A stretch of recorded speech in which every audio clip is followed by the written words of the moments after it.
My role is really looking at the machinery and trying to secure that against these people who are trying to attack it.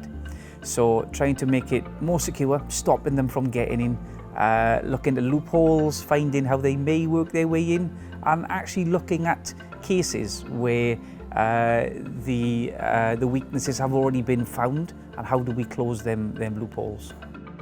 Hacking goes from the very simplistic through to the very complex.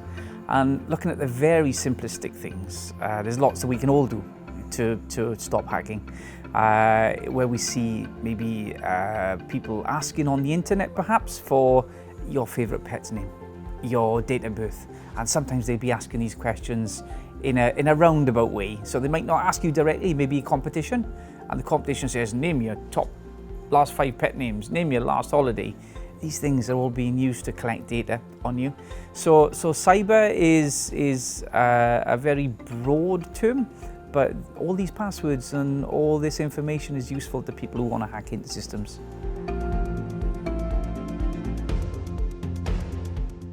Cyber is really relatively new in the world of machinery, because it's only recently, in recent years, we've had this interconnection of machinery talking to one another. Maybe your home Alexa, your home Alexa unit. It's an operational technology piece of equipment that we can hack into. So there's methods and means by which to get into it. There's lots of equipment we use on a daily basis that is classed as machinery.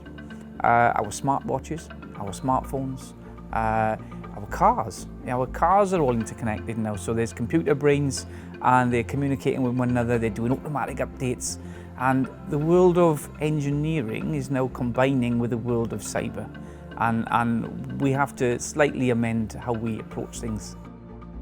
So the role is really varied. So one day we can literally be wiring up and connecting a robot onto our network here, and we can be getting the robot to perform an operation, maybe draw on a whiteboard perhaps, or draw a picture. The robot will do that for us. So one day we could be doing that. Next day we could be investigating how somebody has accessed or hacked into a system. So we're looking at very complex machine code.